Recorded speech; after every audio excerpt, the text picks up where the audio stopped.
நீங்கள் பார்த்து கொண்டிருப்பது நியூஸ் 21 செய்திகள். தமிழ்நாடு செய்திகளை உடனுக்குடன் தெரிந்து கொள்ள நியூஸ் 21 செய்திகளை பாருங்கள். கொடைக்கானல் பிரைன் பூங்காவில் 62வது மலர் கண்காட்சி நாளை துவங்க உள்ள நிலையில் மாவட்ட ஆட்சியர் மலர் கண்காட்சிக்காக நடைபெற்று வரும் மலர் அலங்காரங்களையும் சுற்றுலா பயணிகளின் அடிப்படை வசதிகளையும் குறித்து நேரில் ஆய்வு மேற்கொண்டார்.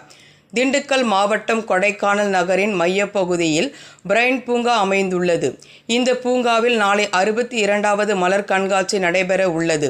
மேலும் ஊரக வளர்ச்சித்துறை அமைச்சர், வேளாண்மை உழவர் நலத்துறை அமைச்சர், சுற்றுலாத்துறை அமைச்சர், உணவு மற்றும் உணவு வழங்கல் துறை அமைச்சர் பங்கு பெற இருப்பதை தொடர்ந்து பூங்காவில் நடைபெற்று வரும் பல்வேறு பணிகளையும் மலர் படுக்கைகளில் பூத்துள்ள மலர்களையும் மலர் கண்காட்சிக்காக தயாராகி வரும் புவிசார் குறியீடு பெற்ற மலைப்பூண்டு பூட்டு, மயில், கங்காரு உள்ளிட்ட மலர் அலங்கார உருவங்கள் அமைக்கும் பணிகள் நடைபெற்று வருவதையும் அலங்கார மலர்கள் வைக்கப்படும் மேடைகளையும் ஆய்வு மேற்கொண்டு ஆலோசனை வழங்கினார்.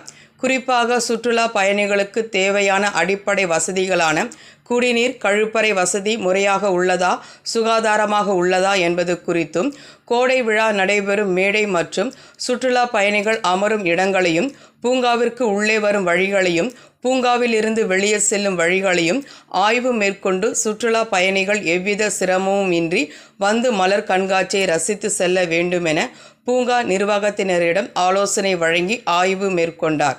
நியூஸ் 21 செய்திகளுக்காக கூல் சுரேஷ்.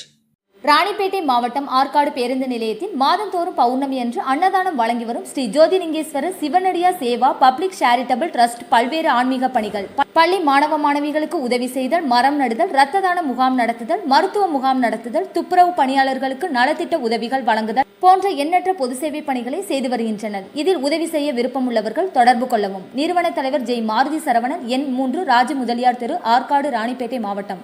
மேலும் விவரங்களுக்கு 9040405952 8098187924 என்ற எண்ணை தொடர்பு கொள்ளவும்.